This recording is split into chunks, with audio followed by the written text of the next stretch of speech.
homie looking for you.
All right. Greetings, everyone, and welcome to the Unique Perspectives Podcast. I'm your host, Charles Dixon, and I'm here with my co-host, Mr. Adam Ford. How are you, sir? What's up, fam? On this Friday evening, feeling kind of good. Thank God for the weekend. Kind of good. Had a pretty decent week. Not bad. Pretty cool. I was quiet on the home front. You know what I'm saying? Everything's good. You know what I'm saying? Getting work done, doing evaluations, getting ready for the weekend. Just, that time of the year, you got to do self-evaluations because, real evaluations coming up. So you can get that raise, get that paper in that pocket. You know how they do. They want you to turn all these goals and development plans. You're like, oh. Yeah, man. I'm like, But anyway, we got it done. We made it happen. Woo-hoo, party. Yeah. So what's going on with you? How you doing? Pretty good, man. It's been a hectic week, but like I said, we're at the end of it and it's all good. Mm-hmm. Everything else supposed to be done is done. So here we are. Yeah. So I was earlier in the week I wanted to patch you in because I know sometimes somebody likes to be, they over there under the rock. That's right. Under the rock. Just right. Pina colada in their hand. They don't know what's going on. Man, you better believe it. Yeah, but I mind my business. Right. So last week, Meg Thee Stallion, and I'm just saying this for those of you that may not know who she is. She's a famous female hip hop rapper. So, and kind of like not just a female rapper, but she's kind of like this city girl icon and outside enthusiast. No, I'm just kidding. But anyway, so all of these things, I'm just joking. But no, so they already gonna be after you. No, I'm kidding. So look, you notice I didn't tag. Look, I'm not doing like everybody else. I'm not gonna tag her and Clay. They won't go eat me up today. God. But anyway, maybe I should have. But anyway, what was I gonna say? So she put out like a SOS, and sometimes listen, any man who can sit up there and lie and say he's never been the victim of an SOS, he's lying. So all women have the ability to send out SOS signals, and she did not disappoint. She got on social media, and from what I understand, these are all you all keep me honest. I don't have all the details. I just been picking up little cues here and there. But supposedly she put out breadcrumb that said Clay cheated. Then the internet went crazy. What? Oh my God. Clay, to someone who may not know, Klay Thompson is famous NBA basketball player. He's still actively playing. He was more famous for when he played alongside of Steph Curry with the Golden State Warriors. They won several championship titles, and now he's at the Dallas Mavericks. But make a long story short, popular guy. He's kind of been the guy that he's been there. I know he was hurt for a little bit, but for the most part, he's been the guy to keep. He's in the league, but seemingly have kept his business to himself, kept his nose clean, right? You don't hear things about the rumblings in the street about him, stuff like that. Fast forward, he meets Megan, however they met. I don't know how they meet. They connected, and she took him up on his, I guess his plea to date. So she took him up on again the internet frenzy. Oh, this is so nice. They look so good together. And you saw several videos of them on the red carpet. They had black tie. You saw them on a boat. You saw them kind of everywhere. And so the one big thing that came out from all of that was, I want to say, you all keep me honest, I think Meghan cooked for his family, his mother and father. Cook. I want to say I don't know if it was just a meal of Thanksgiving. One of the two. She cooked. And so, all men around the world know, and some women probably would argue with this, but it gets pretty significant when men bring their woman to their mother, especially to sit down and break bread at a special time. Okay. We're not talking about she outside in the car. Your mother comes to the door and be like, "Good seeing you, baby. Who's that out there in the car?" "Oh, that's the Charlene," and you pull off. We're not talking about we're talking about the deliberate, this is my woman. That's a whole different story. Okay. So, okay, you got that. And so it was looking like this is going somewhere. Mm-hmm. And let's not ignore the fact that I have learned, Adam, that I don't care how much talk we hear on social media, how much war between men and women that seemingly is going on. Mm-hmm. Behind all of the scenes and the tough armor, a lot of women are still hopeful that something can come along and actually pan out and be real. Okay. Right. And so I think when this came out that he allegedly cheated, because I still haven't seen a lot of receipts. I just heard professions, but I haven't seen a bunch of receipts. Not me yet. Right. But anyway, he supposedly cheated. And judging by a lot of the comments that I've seen floating around, a lot of the posts and lives and podcasts, a lot of women are ripping into him. It's kind of a mixed bag. You even got some women that are talking about Meghan. You got some men that are saying, "Now, why did he do that? He shouldn't have led her on." And then you got some men that are talking about Meghan. So it's kind of like this whole mixed bag of foolishness happening. And so everybody's lending their opinions. But the biggest takeaway that I've seen in all of this is it looks like, and you women, please, ladies, this is we talking directly to the ladies today. Just wherever you are, this is to the ladies. After seeing those comments, Adam, the first thing came to my mind is, if I'm not crazy, I think what Clay did, supposedly, it placed an indictment on the female committee. It made the woman, the indictment was against hope.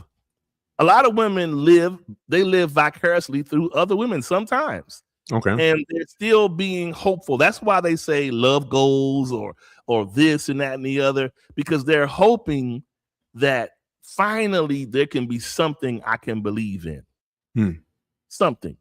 Okay. And then and so when these things crumble, it starts to eat away at the hope pathway forward. They're thinking, okay, let's just look at, here's a key point that I'm gonna switch it over to you. One of the other big points about this is a lot of people, I feel like, have labeled Clay. And when I say labeled him, Clay, the basketball player, the boyfriend. Yeah. They called him the good guy. He's the lame guy, all these things. And so what I wanted to take away from that is this. Unless Clay came up to Meghan and said, "Hey, Meghan, I'm Clay. I used to play alongside of Steph Curry, and I just want you to know I'm one of the good guys. I'm pretty lame, but I really am interested in you." If he did not announce that on himself, people should not assume anybody is anything. Right. All you should assume is he is a man. Right. Period. Forget about him being good or bad. Because to be quite honest, I have learned, Adam, through the years that a man chooses to be good or bad. Each day he wakes up. Every man can have the ability to be the good guy, or he could be the nightmare if he wants to. Right. Because really all it comes down to him dropping his integrity and saying, you know what, all chips to the wheel, to the window, to the wall. I'm gonna do me, and then it's gonna disturb everything and everybody, right? So the point is, this happens, and so I just feel like I want to put that out there, because too many people, we meet people and we label them. So what? The guy don't have tattoos on his face and he gonna got bullet holes in his shoulders. It doesn't mean he want to be labeled a good guy or a lame. He made the decision to not make those decisions that maybe put those other guys in those predicaments.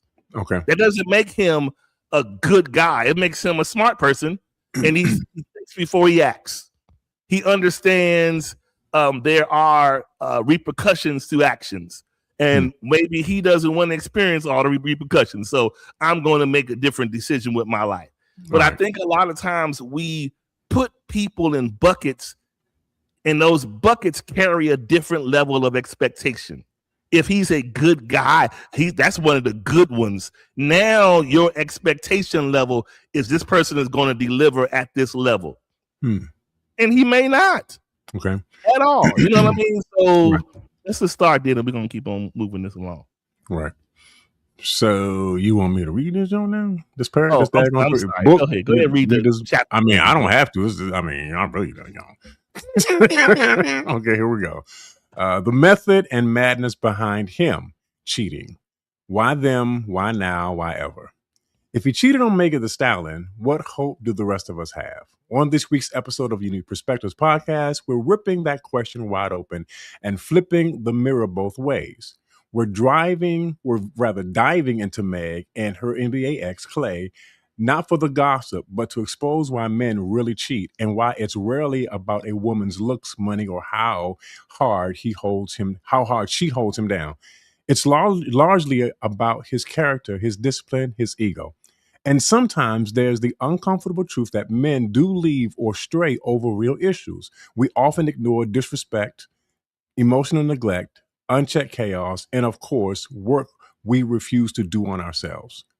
We're calling out good guys who love the image of commitment but lack the integrity to live it, while also getting honest about how women can sometimes contribute to a broken dynamic without ever excusing betrayal. This isn't a blame the woman show. It's a grown folks conversation about accountability on both sides and what it really takes to protect your heart.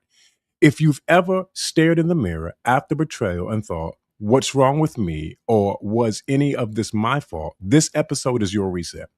We're separating his wounds from your worth, your growth from his decisions, and shining a light on where standards should rise, while cleaning up your patterns and still believing in real love. So bring your homegirls and homies, because after this, you'll never seek cheating, accountability, or your own hope the same way again. All right. Interesting. So, go ahead. You had something to say? Go ahead. No, go ahead. Okay, so if let's go ahead and frame this out. All right. Basically, we're going to frame this as when the good guy cheats. If he cheated on Meg, ladies, this is what, let's just say this is seemingly what the ladies could be saying. If he cheated on Meg, what hope do we have? The key question here, Adam, is if a man who presents as the solid, supportive, good guy still cheats, what does that do to the woman's hope, standards, and sense of safety in relationships? We got to say to ourselves, so basically, when you think about it like that, that safety part really rung home to me, because it put me in the mind of a woman. And although the women at large around the world aren't dating Clay, Megan was, but I can understand seeing something play out that you put hope in, and then if it disintegrates before your face, it feels like the bottom drops out. Okay, and you don't feel like you have the security. So I can totally understand that perspective of it, because it's like most women are looking to feel like I'm locked in, we are partnered up, and I don't have to worry about this, or I don't have to worry about that with you. We are committed to see this through. So when that no longer rings true, especially from a potentially deceptive perspective, it really makes the waters really murky for women. Okay. You know what I'm saying? So yeah, I'll start there before I go further into it. Go ahead. Okay. So let me ask a question first, because I don't know a lot. I have heard about this, that she has alleged that Clay did cheat on him. So let me ask this question, because I don't know. If anybody knows, please feel free to answer the question. Do we know how long they were actually together as a couple? I mean, I could be wrong. But I think I've been seeing. I feel like I've been seeing them in the headlines at least maybe the last 2 years. I could be more than that. Oh, wow. Okay. I feel like at least 2 years, maybe. I could be wrong.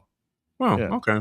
I mean, I had no idea. I, in terms of what their the longevity of the relationship was, or whatever like that. So I guess my thing is, and I'm coming at it from a very pragmatic perspective in terms of kind of breaking this down and trying to understand it as best as I possibly can.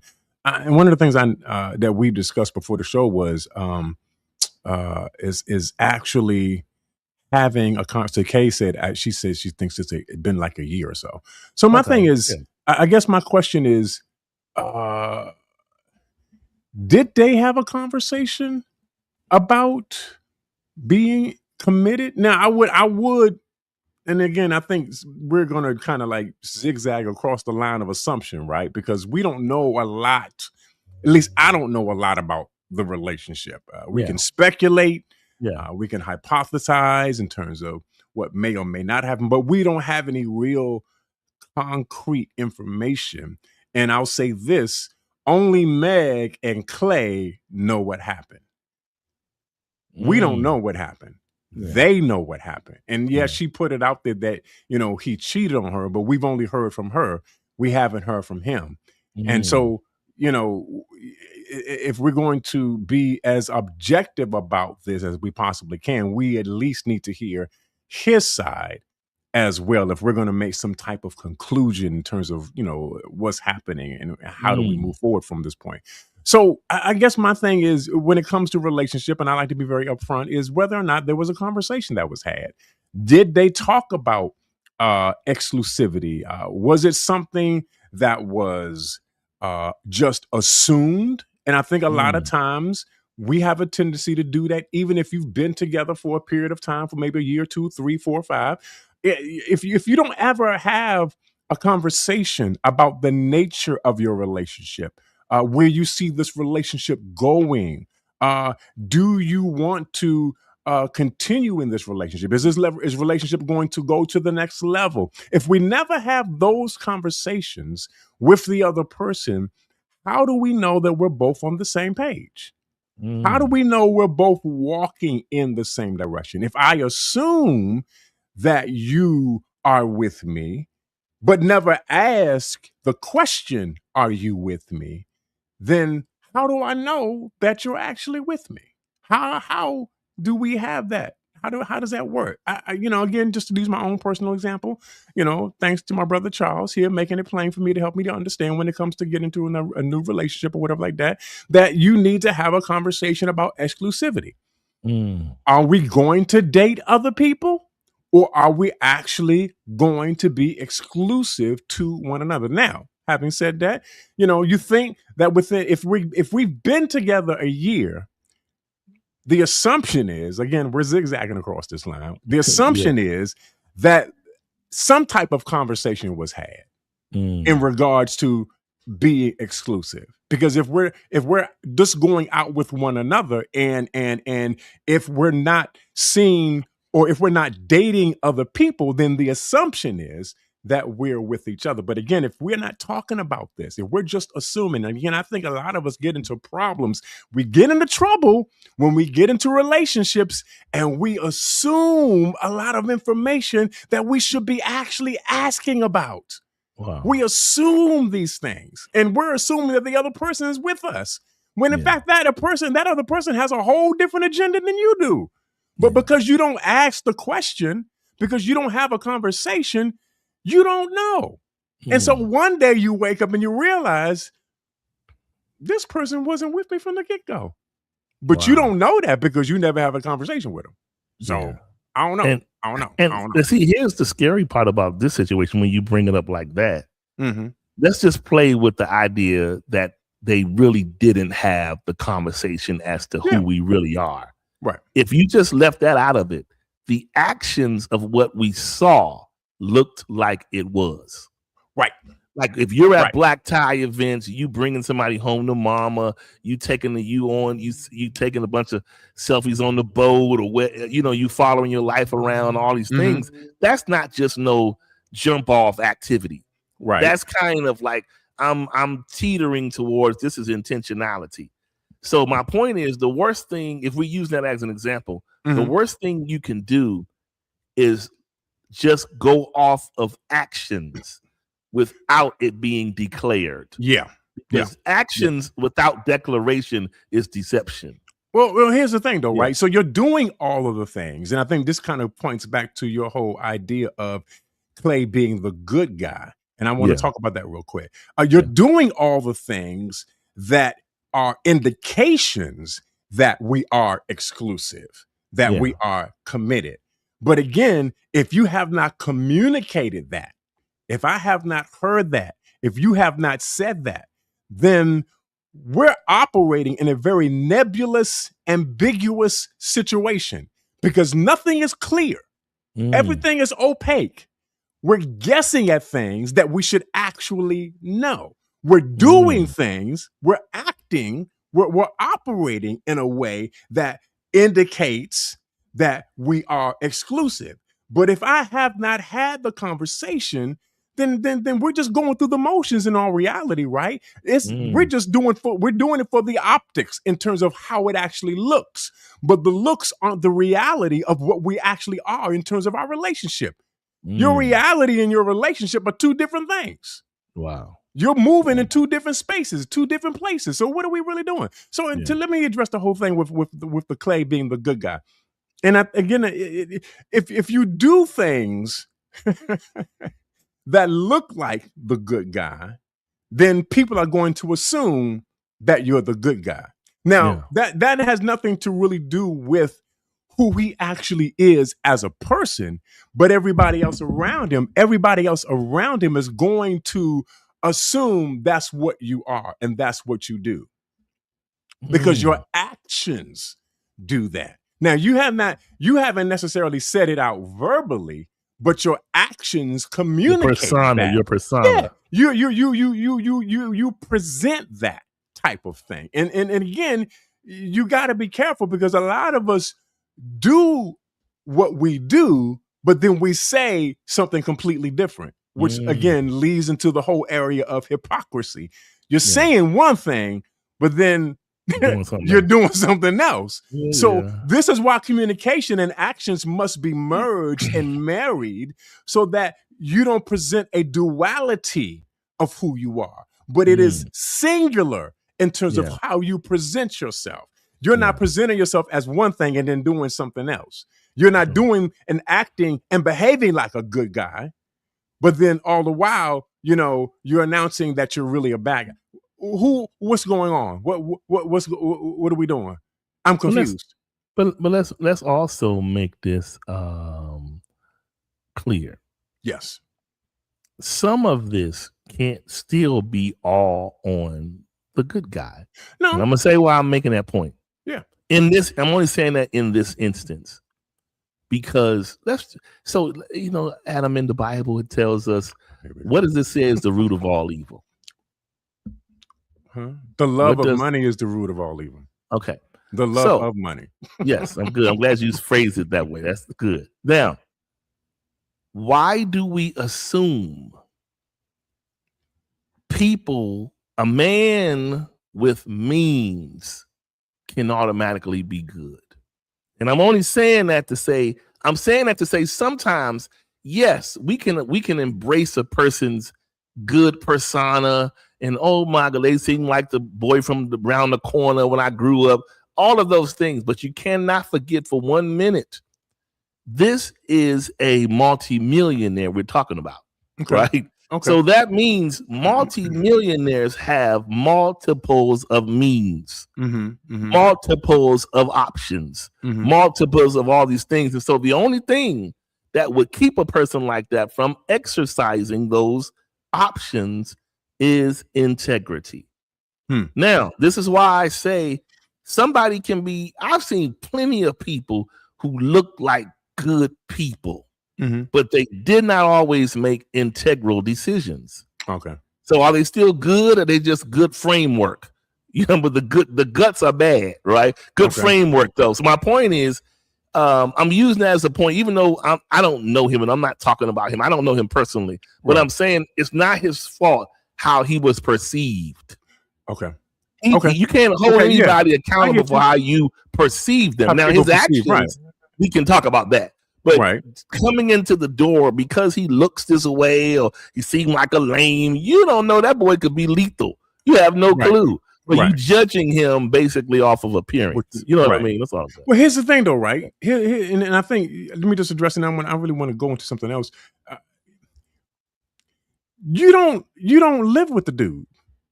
You didn't live with them. So you only know a person when you actually have a relationship with them and you live with them. What you see and what you perceive is what's on TV. What you may pick up on social media, some clips here, some videos there, but you don't actually know this person. You think you know this person, but you don't really know this person. And you've based all of your information on what you believe to be true, when in fact there is no basis for it. Because you don't know this person. They have not invited you into their life and revealed their deepest secrets to you. You're just looking at a picture and making up a story. That's exactly what you're doing. You are looking at a picture and you're making up a story. And I said it before and I will continue to say it again. Human beings like to fill in the gap. They don't like empty spaces or places. If I don't know the information, I'm going to make up the information so that I can do what I want to do with it. If I don't know what the narrative is, I'm just going to make up the narrative, all based off of a snippet of somebody's life. A picture. You see a picture or you see a posting. What basis substantiates the veracity or the truth of what is being said? Have you vetted this information? Did you investigate this information? No, you made it up. It's a daggone story. Wow. Come on. But here's the thing, though. Here's where we get messed up. We based all of the stuff off of a snippet and a little story that we read. And now, Charles, we're hurt because the story didn't come true. He was not what I thought he was. And because he wasn't what I thought he was, my heart is broken. Our hearts are broken. No, that's what I'm saying. Our hearts are broken. Our collective social media hearts are broken and twisted and torn. Because we believe this particular guy was a knight in shining armor. He was the hero that we all expected. He was the prophesied Messiah. I was coming to rescue all the single women and marry them. But you don't know this person. You have not invested any time in investigating who this person actually is. You're operating off an assumption that has no substantiation. There is no truth to what is here. You're just making it up in your own mind. And a lot of us, we do it. We do it. We do it. So what are we really talking about here? We don't, again, okay, let me just because this is crazy, man. That you got this. This is crazy because you got this big furor taking place, this whirlwind of stuff that's happening, and nobody really knows what really happened except for Clay and Megan. And I'm gonna say it like this. I'm gonna say it. I'm gonna really be an old person right here. We need to mind our business. Get your nose out of their business and mind your business. Why isn't your relationship where it's supposed to be? Mind your business. That's what I do. I mind my business. I don't have time. I don't have time to be in anybody else's relationship. I got to move. I got a Mexican woman I need to deal with on a regular basis. You think I got time to be fooling around with somebody else's relationship? Mind your business. Come on, grown folk. I know it ain't gonna make you happy. It ain't gonna make you shout and dance, but it's truth up in here today. Mind your business. Okay, yes, she posted it. She put it out there. And now you speculating. I don't have time to speculate. I got a job to work. I got kids to raise. I got a church I need to pastor. You think I got time to be dealing with somebody else's foolishness? Come on here, y'all. Come on. Anyway, all I'm saying is if you don't get nothing else out of this story today, mind your business. But you know what? Here, I think aside from people being generally nosy and curious, I think it is, even though this happened to them at the celebrity level, the basis of what happened in the framework affects everybody. Meaning, it's not their fault that they didn't do anything to us, but the picture of it, of like Daisha said, I thought he was the one man. She didn't finish it, but it looked like maybe she was meaning the one man who wouldn't hurt her or hurt a woman, things like that. But see, these are things we put these on people, right? And it's not fair. It's like, and so here's the myth before, because we get ready to turn this up into the whole cheating part, from the man side, okay. But here we go, Adam. Before I say that, because this is about to get ugly in a minute. But here's the thing. We need to, before we sometimes allow ourselves to internalize the loss of hope or being let down because of someone, right, or someone's actions, we got to think of it like this. And I'm saying this because I'm still stuck at the good guy thing. Got it. Why have we lived lives so long that we look, it's very telling to see a man off in the distance like Santa Claus and hail him as the good one, right? When you can't tell me that a lot of the women that hailed him as the good one aren't decent women themselves. Okay. They're good women and decent women. So my point I'm making is, what have we been accepting and dealing with that we hail one person as the good one?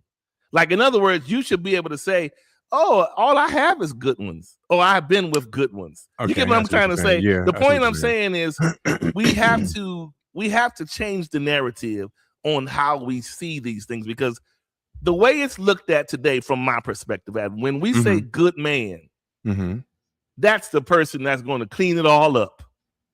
That's how I look at it. It's like he seems to starch this way, and so he won't do the things that Steven did, or Kurt did, or Kevin did, or my ex-husband did. Right. He's going to be the cleanup example to restore me, to a degree.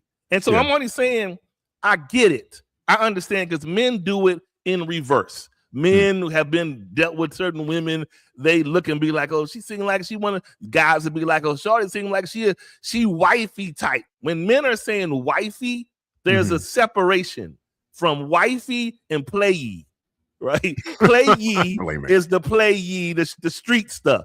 Wifey is you need to take her seriously. Right. You know what I'm saying? It's a difference. And so that's why men are saying, they don't just say wifey to any woman that's coming, somebody's dating. They say wifey as a collective thought, to be like, wait, the way I see this person moving around, I think you need to take them serious at that level. You know what I'm saying? Not down here in the room at this level. You get what I'm saying? So yeah, go ahead. Okay. No. I get what you're saying. So they need to. So I guess you need to kind of like make an adjustment as to what your expectations are. If I'm understanding that correctly, in terms of, okay, this particular person, this particular man looks like husband material. This particular woman looks like wife material. And so because they look like that, then I'm not going to treat them like I've treated the outside dude or the outside girl, because these people are on a higher level. They are of a higher caliber. If I'm getting that right, right? Is that for sure? Yeah. So you treat them differently. Your expectation is different. Your hope that they are who they have portrayed themselves as is true. But you only find that out through the course of a relationship where we have decided to walk with each other, where we have communicated to one another, this is where I'm going. So I guess my thing would be this. So you're looking at him and you're looking at her. They look like marriage material. Oh, I'm about to turn, and it's going to turn in a whole different direction. But we're gonna stay on point. We're not gonna go too far with this. But you're looking at the husband saying he's good marriage material, looking at the woman saying she's good wife material. But the question is, are you good marriage material? Are you good husband material? Are you good wife material? You got all your expectations set for them in terms of what you are expecting them to do. But what can we expect from you? Do you portray yourself as good wife material or good husband material, or are you the outside dude and the outside girl? I don't think it's fair to just put the wifey and the husbandy on a certain place if we're still outside. Yeah, that's true. Help me, somebody. Help me. If we're still outside and we're looking for, come on. I'm just saying. I'm just saying. You're looking for all of this, and the reality is, Charles, they're also looking for this. Yeah. So do you match what they're looking for? Do you meet the parameters of what they're looking for in terms of what they are expecting for you? Okay. Anyway, I digress on this. So again, I think if they're not talking about what's really expected from one another, if me and my wife never talked about the expectations of the relationship, then how do we operate in it? So how do we do this without saying what it is? You know, if we're not being exclusive. Now, I said something earlier before the show started. I want to kind of talk about it again. And that is the fact that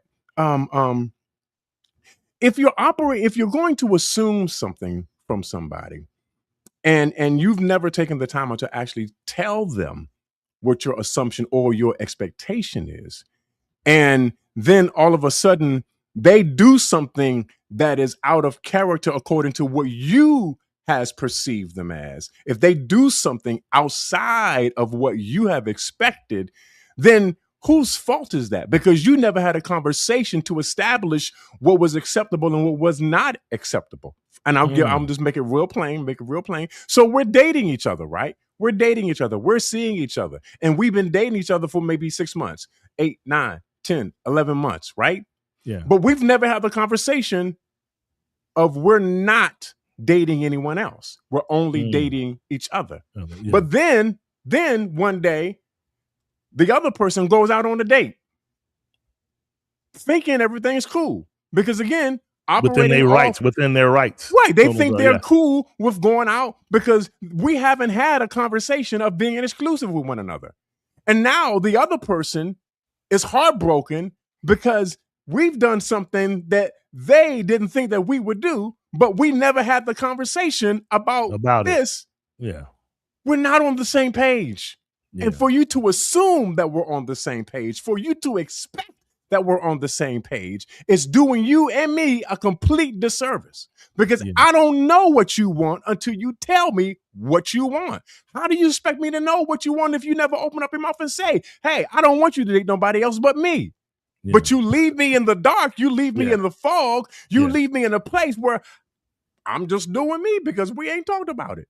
Yeah. Wow. Just saying. Man, here's where what you're saying, this is a good segue to bring this in. So there's been a flying narrative amongst all of the narratives, because we've heard less from him and more from her, right?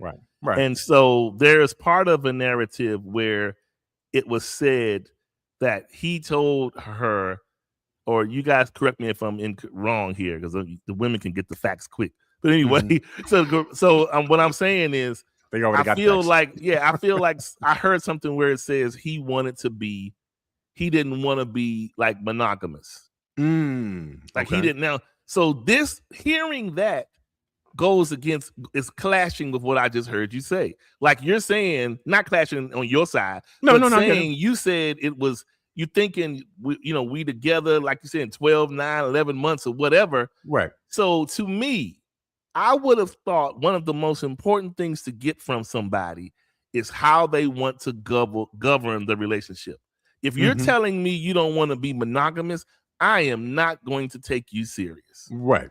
We can hang out, but it's in my mind, I know there are parameters to this that I'm likely not going to entertain. So I'll hang out with you sometimes, but it's not going to be the whole long haul. Right. Yeah. And you get your whole, here's the thing though, right? So you get your whole, and you get your whole heart. I don't want to say entangled, but you get your whole heart wrapped up in this. And the wrapping is so ambiguous because there's no specificity to it. The wrapping should be a commitment to an exclusive relationship. But because we don't talk about it, the wrapping is ambiguous. I think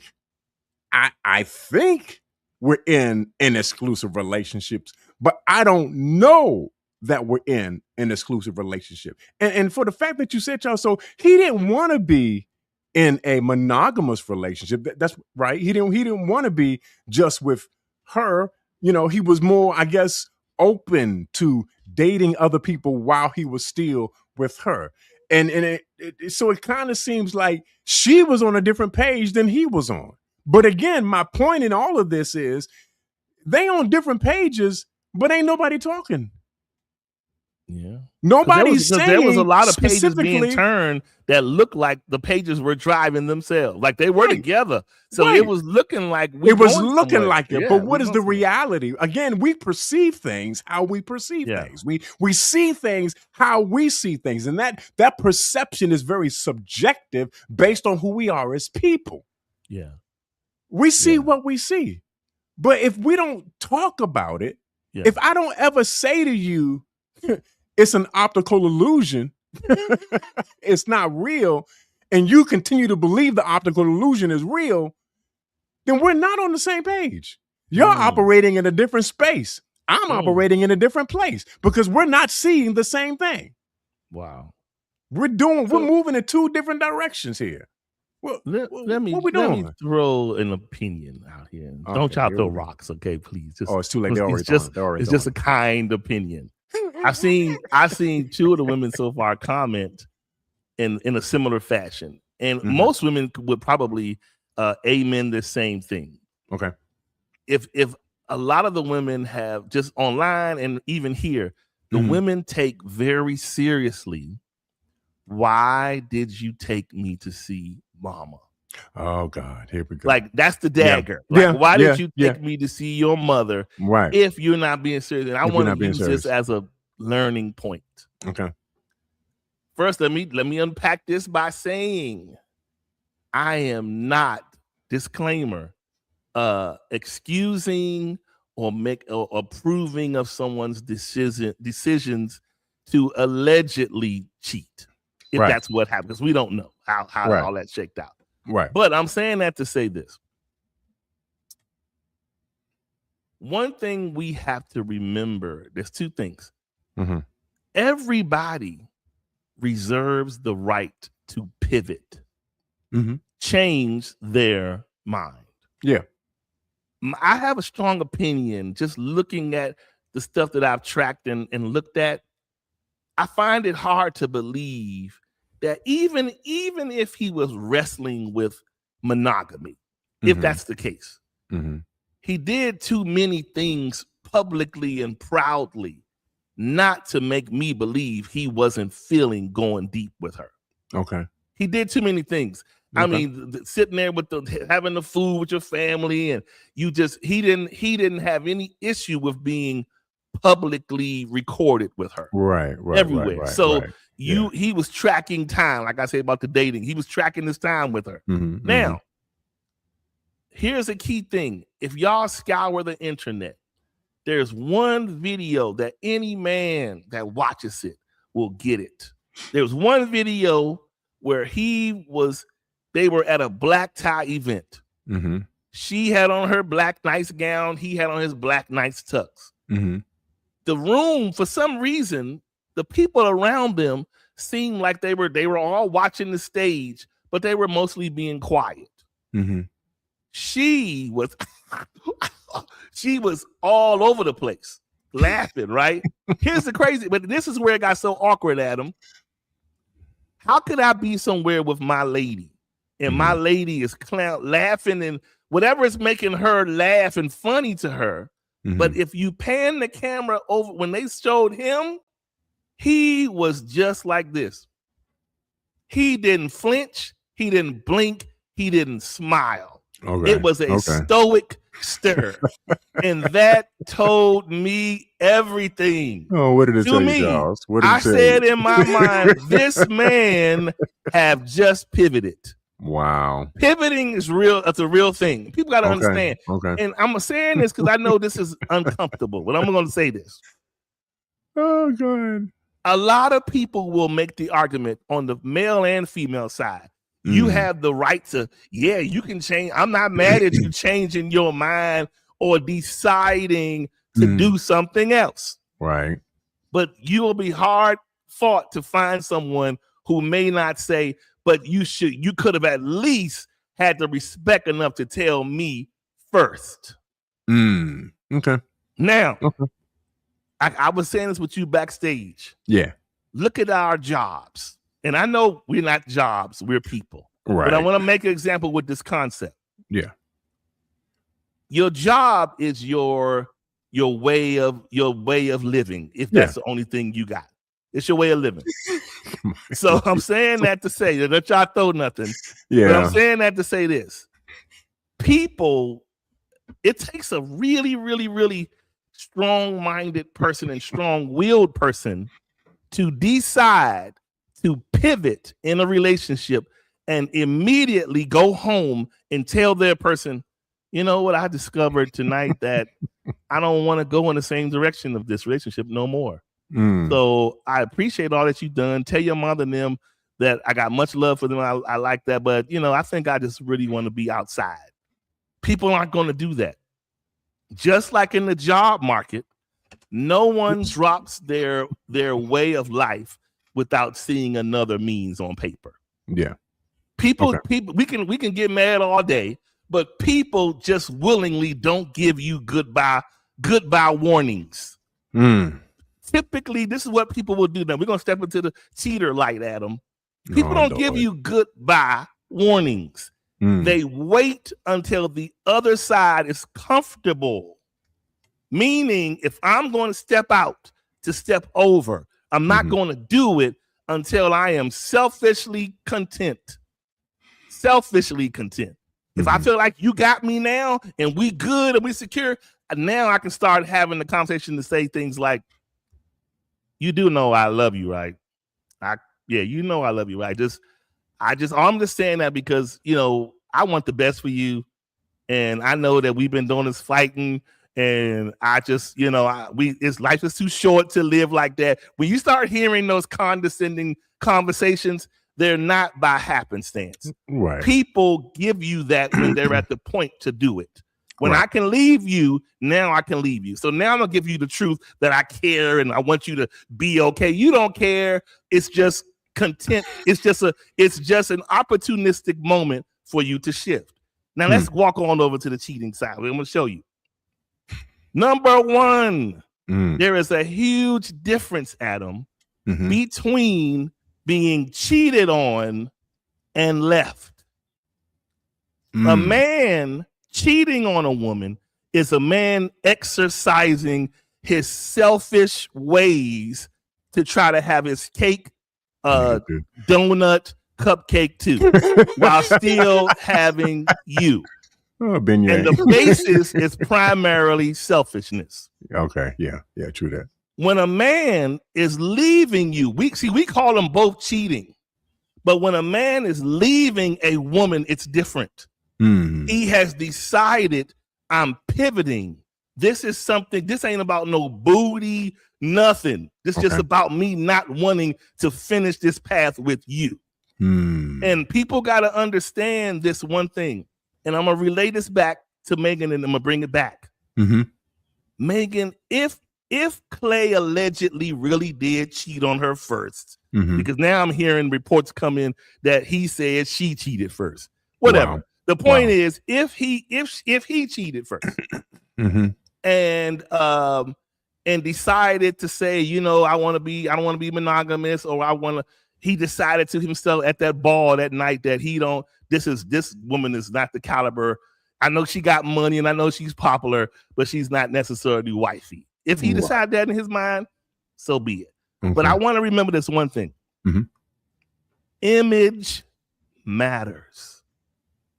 Any image that we portray in life has a trail behind it. Now, Megan may say to herself, "So what? I'm a hip hop artist, and I just do that music because, and I go take all them. I go to those strip clubs and dance and get money because it's just money and it's just business." To men, here's the hypocrisy in us men, Adam. We will be her fans, look at her twerk videos and talk all about her body and like her and all of these things. Right. But make no mistake about it. Men do not discard imagery. Her image is her, like with her and Cardi B, the WAP. I'm not going to be too nasty, but they got the song WAP, right? Okay. So listen, I'm having a little funny segue. Uh-oh. Part of the reason probably why Megan probably had to hurry up and drop the bomb about him cheating, Adam, because how can you be a part of the WAP community and the man cheat? That doesn't go together. It's probably not as, we need to drop the W and put a D. Dry, not wet. But anyway, so to make a long story short, I'm making a point. No, listen. You got to understand, she sings, "I am that chick." Oh, God. Her image is, I take your nigga. Your nigga gonna be good with me. I'm gonna take care of my man. I'm gonna twerk on him. I got the bag. All of those things will make an outside dude curious. Okay. He's gonna be like, man, look at her body. Look at this, what she's doing. Whether he has good intentions or not, he's curious because of the image she's portraying. Got it. So he's looking, and I believe Clay knew the kind of woman she was portraying. Not that she is, we don't know who she is internally, but the portrayal. She was portraying city girl. Yeah. He knew what he was signing up for, but I think he thought he could get into it, and she's attractive enough. We look good together. This could be a good publicity thing. Let me see what happens. And he did it, right? Okay. He did it. He went ahead with her and he took the bit and said, "Let's go and do this and let's move this along." And like Capri said, he's curious. Correct. He went in there. He was curious about it because it's different. It's probably largely different from, I'm sure he's dealt with just as attractive, if not more attractive than her, but probably not as city girl edgy with money like her. It's a different vibe. The whole strip scene, he haven't had nothing like that. So he comes over there, he deals with it. Then I think he heard her. He probably heard her conversations, see her friends. Look, one day they at the table, they trying to have a nice dinner, and all of a sudden, ding dong. Who is it? My booty hole brown is sexy red. He like, I don't know if I could do this. Anyway, so he probably said to himself, Adam, probably said, okay, I'm digging my girl. Right. But that means I have to be honest and say, can I dig her whole stratosphere life? Can I really dig the image of who? Do I really want to go outside every day and men on the corner, hey, what that do? Yeah, men like to know their woman is attractive, but don't nobody. Sometimes it's a lot of stress. Like, look, in this day and time, you'll get killed with a beautiful woman. Wow. Today you would. These little YNs on the corner will cause you to pull a gun, and they gonna pull one too, because they gonna say slick stuff. So it's just this ain't that time and day to be playing with them kind of things like that. So to make a long story short, I personally think, I don't think Clay was trying to deceive her. I think he really liked her. And I think he was trying to give it a go. But I do honestly feel, just from a man opinion, looking on the outside in, he looked at some things. He teetered on the fence, and he said, I don't know. I know she's Megan and the whole world loves her, but I don't know if I can really take this all the way over the line as a wife. I'm just being honest. I don't know if I think at some point he questioned the imagery and the other things that may have clashed in terms of his expectations for what was to be, and he changed his mind potentially. That's just my thought. Yeah. You know what? I can kind of see that. I can see the logic of that whole scenario being played out, especially when you brought up the whole fact that they were at this particular, I guess, function, and he had a very subtle, quiet demeanor while she was more loud and talking and laughing, and I can see that, and then you bring in the whole idea of the pivot, because he may have realized that it was probably we're not aligned. We're not on the same page. We're not. We don't have the same, or at least complementary temperaments, as it were. And again, I want to reiterate this, that we don't know what happened. Correct. We just none of us are privy to what took place behind closed doors. None of us know. Only Clay and only Megan know the truth of their relationship, right? And I guess again, you have to, I can't continue to say it enough, that if we're going to be together, and if we're actually going to make a run at having a viable, healthy relationship, it's going to require authentic, transparent communication with one another, so that I begin to discover who you are. And then, so I'm not thrown off by you acting or behaving a certain way in a certain place. And now I'm like, I didn't know they were like that. I didn't, what the heck? You're not, completely caught off, but even then, if they do act a certain way, then we need to be able to come back together and say, okay, let's talk about what happened the other day. Let's have a conversation about why such and such took place and why you did what you did.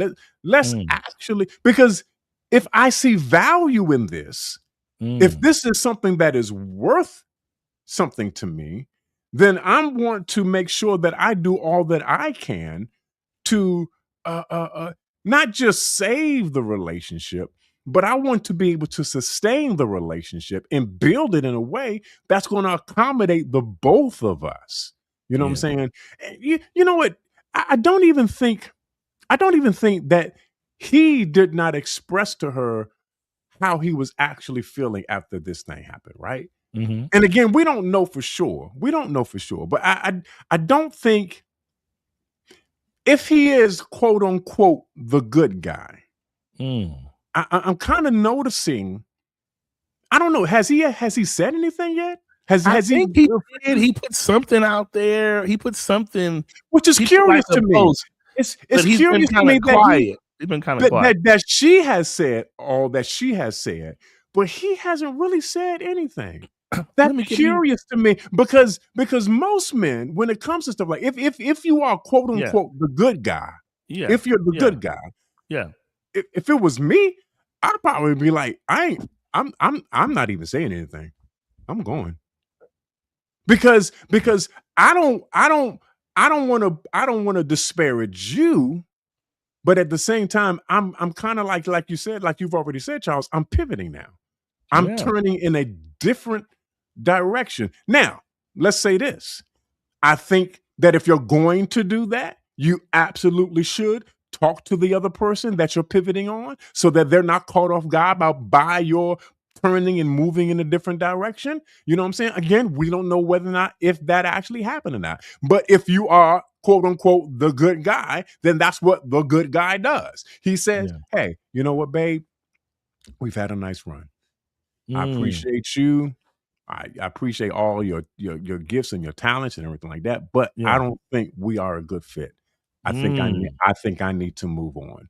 I That's think some I hurt. need to. That'll I hurt. think I need to move. I think Yeah. I need to go. No, but Yeah, that's it's the real, though. and It's real. that is Yeah. not. And here's the thing, though. It's not that it's not going to hurt. Yeah, but it's real. If you break up, that's going to have you're going to experience that, right? You're going to experience that. So yeah, he's going to move on. He's going to do what he needs to do. And sometimes because the break is a break, sometimes we act out of the break because I've been broken. Now I want to break everything else around me because that's what breaking does to us, right? It hurts us. It's something that penetrates us. And when I've been hurt like that, I lash out. And maybe this is what's happening, that maybe we're seeing the aftermath of what has already transpired. Again, we don't know what happened. But maybe what we're seeing is after the fact in terms of what has actually happened. And here's a lesson, Adam, but I think to be to the masses. Mm-hmm. If we go back to the pain point that a lot of the women are pointing out, and that is the dinner with the parents. That's the big I need thing. to talk about that. Like, oh, why? Okay. You want to jump in? Go ahead. I want to talk because I want to say what I said before the show started. Okay. And I know sometimes we attribute certain milestones to certain places within the relationship. We all do it. It's something that just happens. We're human. We do it, right? So you introduce your girlfriend, your boyfriend to your parents.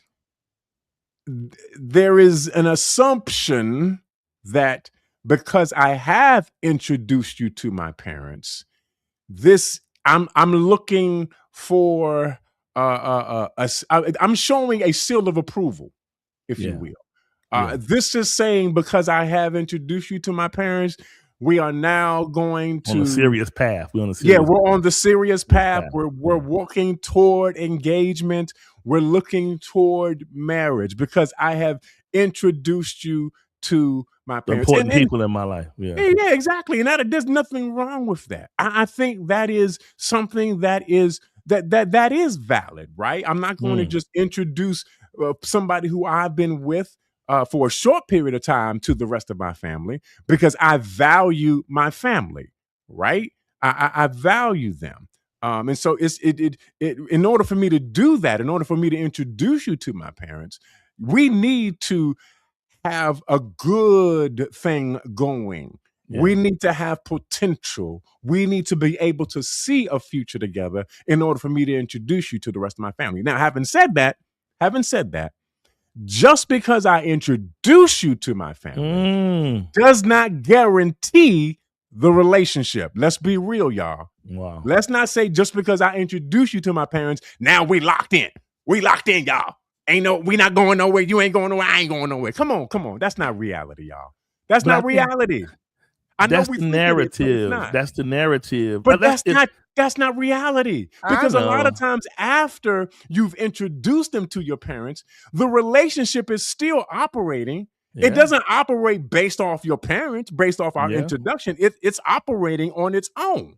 And if the relationship is good, then the relationship is good. But if it ain't good, then because I introduce you to my parents doesn't mean, now the relationship is that's not how that works. Yeah. I think people break up all the time after being introduced to people's parents. Yeah. That's not. I think it's been socialized in life in a way, especially when let's just I'm gonna play advocate to the men. I'm gonna defend the women in this instance. Think about it like this. Women, unless they just really are aggressively in control of the man, they don't control the pathway of where the man is leading the relationship. Is he going to marry me? Is he going to do this? So I'm saying that to say, when a man is not forthcoming with what he is planning to do, women have no choice other than to look at the monikers, the important milestones that he allows them into. So in Megan's case, I know that he cares a lot about me. He told me one time that he loved me, but I didn't know he was taking me to meet his people. Now we getting somewhere. You understand what I'm saying? So I'm saying that to say women will think certain ways. But let's go back to the imagery because you know why, Adam, and I'm going somewhere with this because I was researching, and supposedly, and I'll bring this full circle. He only admitted, this is allegedly, I don't know this for sure, but he admitted the part about wanting to be monogamous after he got caught, not before, after. Supposedly, let's y'all tell me I'm wrong. Supposedly. Then on top of that, now this is where it gets even more thicker. So from what I understand, he even bought a house with her. Men just don't do that, or planning to or bought one of the two. But men don't do that to women they don't want to see future with. They just don't. No one's going to, I mean, I can play games with you all day, but I'm not signing no deeds to play house with you. This is not going to happen. So I'm saying this to say this. The learning, to me, the takeaway here is this. Say what you will about Clay. To me, Clay was at some point locked in until he pivoted for whatever reason. And I don't know the alleged WNBA player that he allegedly played with, but that to me, again, he may have cheated, but I don't think he was trying to leave. I'm not excusing it.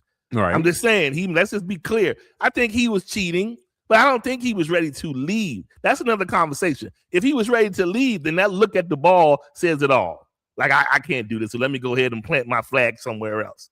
But I'm going to say this, and I'm going to let you take it. What happened after she made her declaration to TMZ or online or wherever? This is why a lot of women don't make it to dinner with the mother. Because when she got mad, she got on there and talked about the man's depression. She got on there and said, I was there for you even all those seasons when you was down. Why? Like, what was the significance of bringing that up? Right. Like, to me, this is why men keep their mouth closed, because a lot of times when they open it, at some point it becomes weaponized. It's only cared for as long as they're cared for. And then when the care ends, all bets is off and you wide open. And so my point is, I hurt for him when I saw that, because the one thing people don't like, I'm not excusing, again, cheating is wrong. Right. No ifs, ands, or buts about it. Right. And listen, and I'm all jokes aside. Okay, let me have my quick moment. I have certainly done my share of evil deeds in the infidelity space.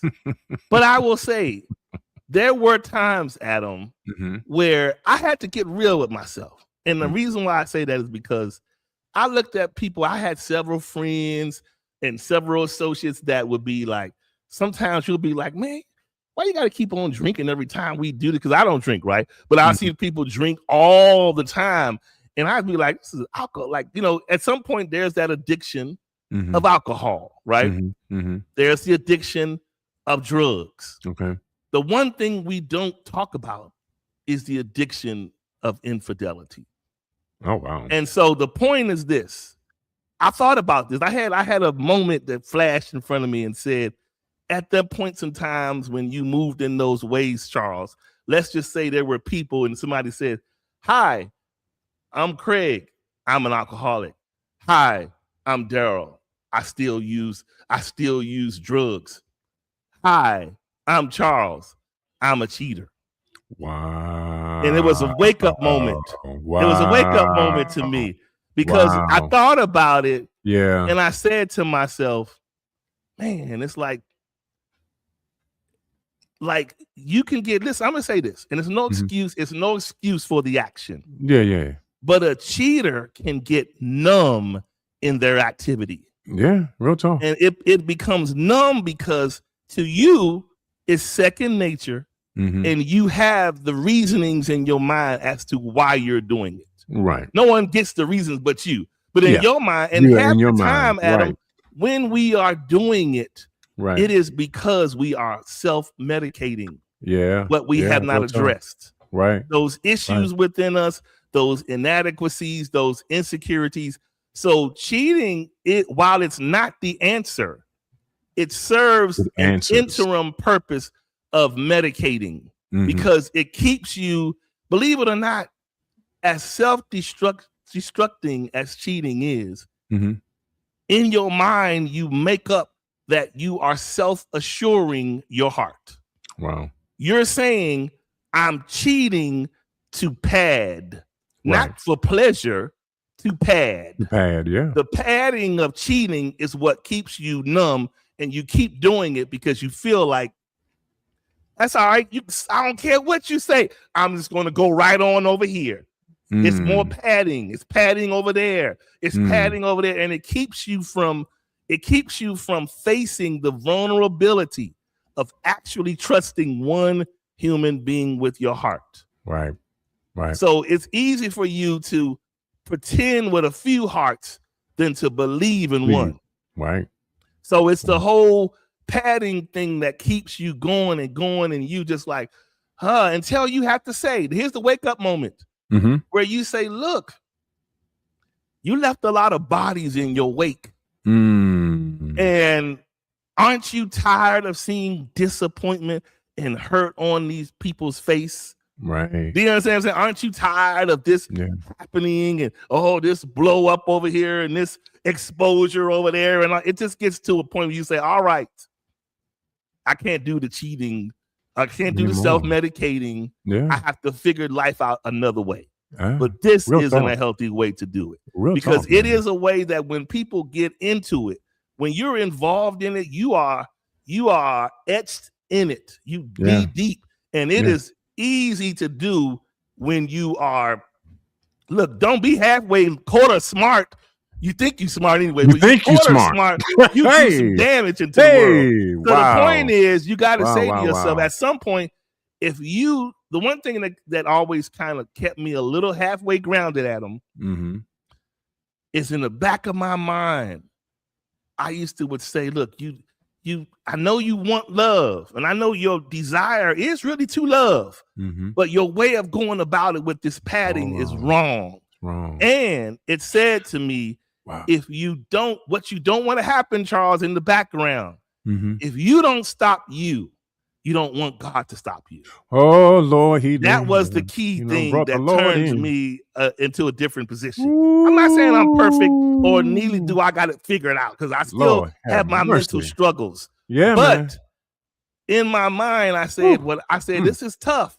Yeah, I don't want the day to come where I feel like he's letting me go to a point. And when he gets to a point, he's going to be like, now, I gave you warning, son, but you got to stop right here. You understand what I'm saying? Like, you can't, I can't let you keep doing these things on purpose. Yeah, bro. It's like, here you are of sound mind as to what you're doing, and the women are asleep with hope. Right. Wow. You understand what I'm saying? And my God. You wake up so that everyone can wake up. The wake up doesn't happen until you wake up. You understand what I'm saying? And so it's an effect. Once you wake up, you force everything else around you to wake up. And walk away or be with the person you belong with or whatever. But you can't keep doing it like that, because it will make you be at war with yourself, and you find yourself, it's like no one wants to live. Like, when you want love or you want to remain in a loving scenario, you don't want to live in strategy. Yeah. Cheating keeps you in strategy. Strategy is stressful. Wow. Oh, if I don't care what nobody say, you could talk about all the beautiful women of the world, thick, whatever you call it. The strategy it takes to go after it, maintain it, heck, pay for it is too much. Lord help. Because it ain't free. I don't care what nobody say. Cheating ain't free. You might have your little, you come through at 4:00 and leave at 7. But still, at the point, you're going to pay for some stuff, Adam. You're going to pay. So the point I'm saying to you is, you can't live this life. If I had to say this to a room of men, I would say cheating is an awful addiction. because you put yourself before everybody. Yeah. And and that's the most highest level of selfishness. Yeah. You're saying, I don't care what you want. I don't care what you're hoping for. Right now, I'm sick. Yeah. Right. And I'm putting me first. So Wow. that means I'm doing all of these things the way I want to do it. And it's a way that, and it messes up some people. And when you hear those stories come back to you, or let's just say months down the line, you run into an ex. Oh, how you doing? I'm glad you stopped. Did you get married yet? You stop that cheating. I'm like, hey, you know me for? But anyway, so the point I'm just saying is it's real talk. It makes you wake yourself up and say to yourself, cheating with this whole thing. When I saw that whole Clay thing, I had a whole other topic for today. But when that came out and the way I saw it hit the masses, I said, we have to talk about it because it is a situation that is relevant. And whether I don't know that guy, his lifestyle or what he's trying to do or whatever. But I will say this. It's easy to talk about a person until you are in their shoes. Until you are there. There are not a lot of men in the world who has means and discipline. It's a ton of men that got hope. Levi can't even open up the barbecue shack without cheating on his wife. And he ain't making a chunk of that money that Clay's making. I'm just making an example. Oh, wow. It's easy for somebody to tell them what you shouldn't do. And if I was you, don't be like, until you are in the position to be able to get any woman you like all over the world because of who you are and your means. That takes some real self-discipline. Yeah. Which has not been taught to many of us men of color. I'm just going to be honest. That's why we have children all over the street. Right. That's why we got 10 ex-wives. That's why we live with this 10. One and getting this one to pay your car note and paying your phone bill. We are a mess. As colored men. Yeah. I'm not saying all colored men, but a mass of colored men have not been cultured correctly. Yeah. So as a result of it, we are not showing up as the right husband, as the right man to lead you forward, as the right partner, or the person to, most importantly, what most women want, to keep you emotionally safe. If a man is in his own prison, he can't feed you nothing. Right. He can't give you bread. You got to bring bread and push up under his cell. He can't give you nothing. He's in there locked up. So you are unsafe. You out there unsafe. So the point is, if you are with a man and if you are noticing him not saying, if you're noticing the man, if he's not well to a point where I don't know, I don't really get it. Like, don't overlook it. Talk to the person. Yeah. Like there was times in relationships where I was in a way, and if I was in the street, people didn't care about asking you nothing other than what you're doing, what you're there for. Right. They don't care about none of them things. But a lot of the times men have to stop and just say, look, I can't keep, there are a lot of men out here that live off of women, supported by women. Women are doing all of these things, they're moving into her house. And it's just like, collectively, if we want to be respected, we have to show up better as men. Yeah. I don't care if you work on the trash truck and got a studio apartment, it's still yours. Yeah. I would just say to anybody, if you're not married to the person, the goal is to at least have something of both of your own until that time. Don't do it because it doesn't show it's not a good show of faith or just a man's ability to lead. If you start off leaning as opposed to leading, that's not a good look. Yeah, living with the woman is leaning, right? Yeah. Leading is leading by example. So whatever it is that you have for yourself, make it for yourself. Go out and get your own stuff. Have your own as the man. As you pool your resources. There are men that can help you if you talk. They can help you with jobs. They can point you over here, point you over there, help you with a car. But if you struggling and you locked into a woman, that's a stuck place to be. Leaning.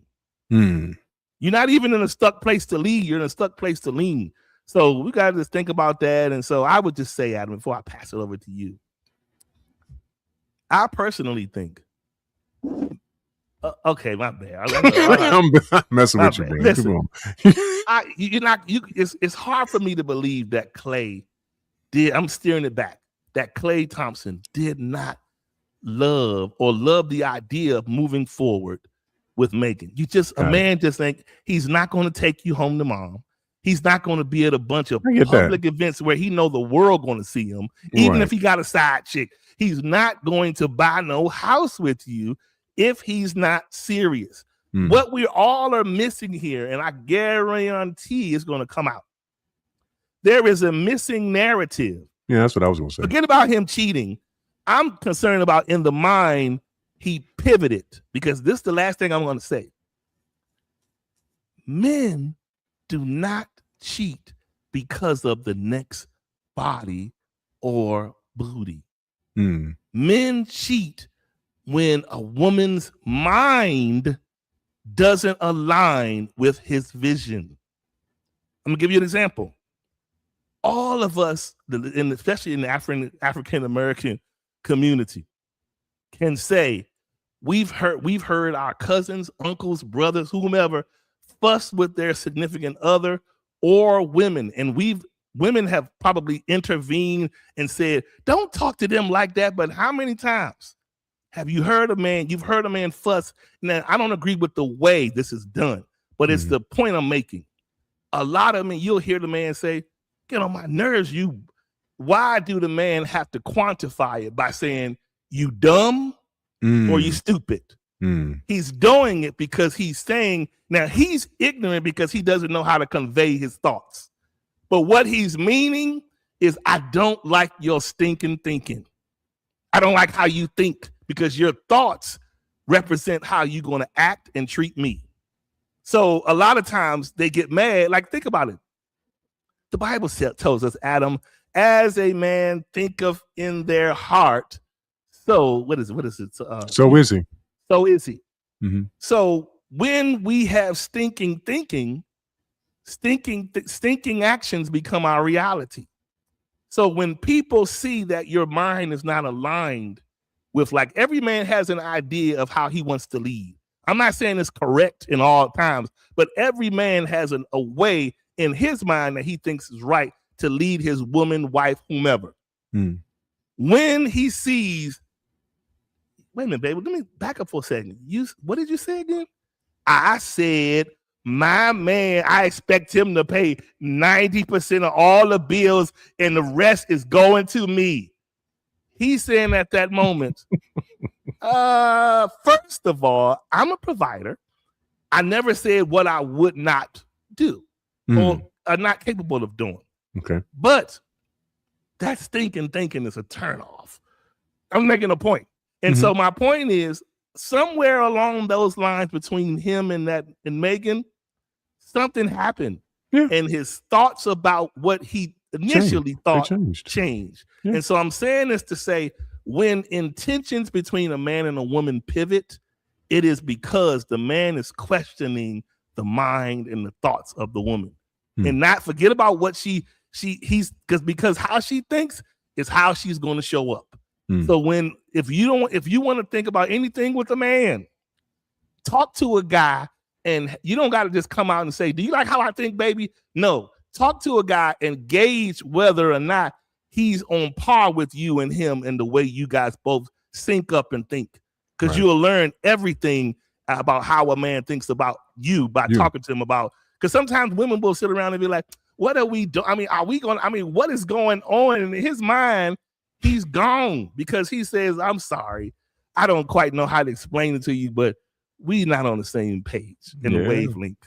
And I don't mean no such and such, but before this gets nasty, like you said earlier, ugly and nasty, let's just agree to disagree here. And it was a good run, right? That takes some strong shoes to do that, Adam. But not everybody can sit there and have that conversation. But it's necessary though.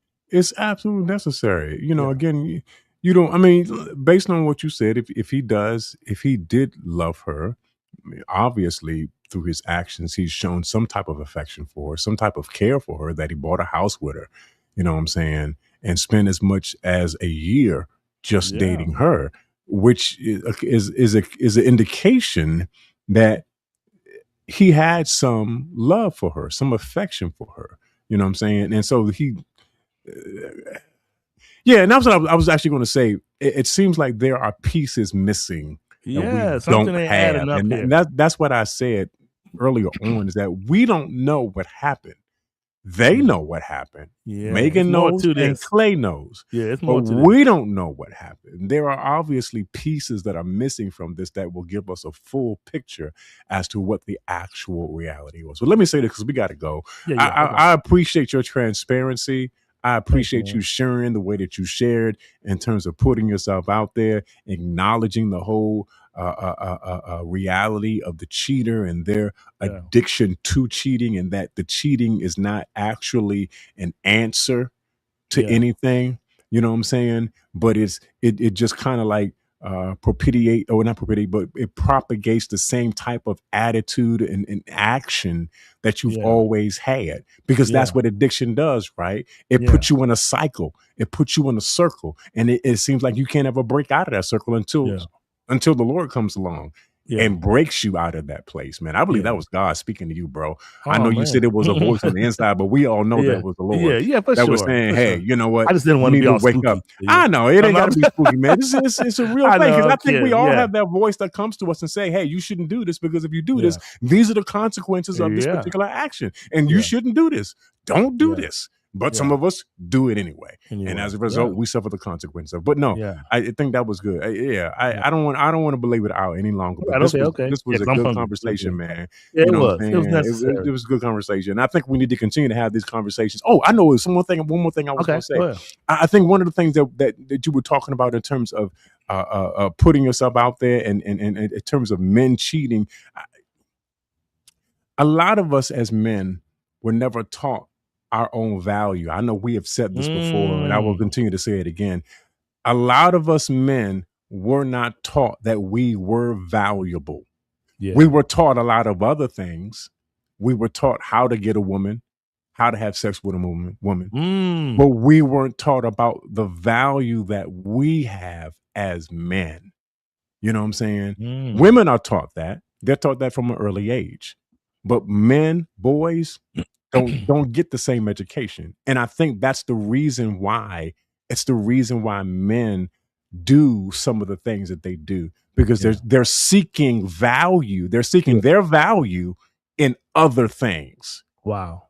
You know what I'm saying? Wow. You're seeking your value through your job. You're seeking your value through your business. You're seeking your value through the women that you meet. But you don't realize and recognize that value on the outside has nothing to do with the value of who you are on the inside. I feel my help coming, so I'm gonna let this go so we can go home. All right. Keep it on going. Kay says, but what if a man doesn't communicate? Then Kay, if he's not, and you take it at him, if he doesn't communicating, that is his communication. He's shutting down.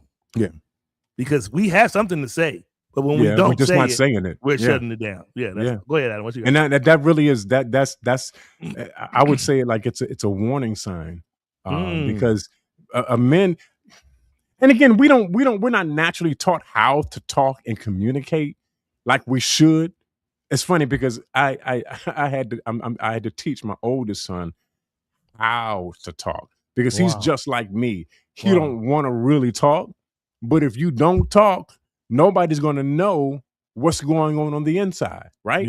And so you have to learn how to talk, how to communicate. Without talking, nobody's going to know. And so I would encourage you, I would encourage her, hey, get your man to open up. You need to talk to me. If you don't talk to me, this relationship is not going to work. And the approach is just that's pivotal. How you, because if you go to a man, you don't talk no way. What you got to say? Say something. See, that's the wrong approach. He's not going to say nothing. He's going to shut all the way down. You got to add all the honey. You got to add the honey and the spices. And really get him to want to talk. And and men, if he's already shutting down, he's not going to be inclined to talk. Listen, real quick, and we got to go. Make it a safe place where he feels comfortable to talk. Make it a safe place. Again, men will talk, but they got to feel safe. They got to feel like you're not going to tell nobody what they tell you. If I feel like you're going to spell or rather spill out what I give to you, if I feel like you're a bucket with a hole in it and I tell you my stuff, I don't feel safe. Yeah. And a man he wants to share, but in order for him to share, he's got to feel safe. Like you're not going to take and weaponize what I tell you. Yeah. Or my experience with you and use it against me at a later point in time. Okay, we got to go. Wow. We got to go. Yes. Last promise. Daisha says some men don't know how to express themselves. Listen, if any woman is saying this after being intimate, you missed the conversation. Because he know how to express himself. He just doesn't know you don't like. I'm not saying you, but it just means at the time where you want him to communicate, I don't know. But the point I'm saying is no man enters a woman's house totally silent and just have sex with her. Right. Or begins that trajectory of dating her, courting her without some kind of communication. Yeah. He's communicated. It's just when it gets to the point that it becomes a matter of the heart, the communication gets a little murky. I would actually question the means of communication. And here's the other key point that sometimes we miss is our ability to listen. Sometimes people are communicating with us, but because we don't know how to listen to them, we miss it. Cues. Yeah, we miss it. They're saying what they need to say, but we're not listening. We're not tuned into that frequency that they're on. Wow. And because we're not tuned into that frequency, we miss the entire message. So are we actually listening to what they have? Not hearing, but listening. Listening requires discipline, which means I have to be quiet in order to listen to what you're saying. Okay, we got to go. Let's go. All right, people. Much love. Thanks for another week tuning in with us next week. Everybody go get some good food. Go get some good food, y'all. Have a good weekend, y'all. All right. For real.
All right, y'all. Peace out. Have a great weekend. Have a great weekend, everybody. Be safe. Love your family real good. Hug them. About to go.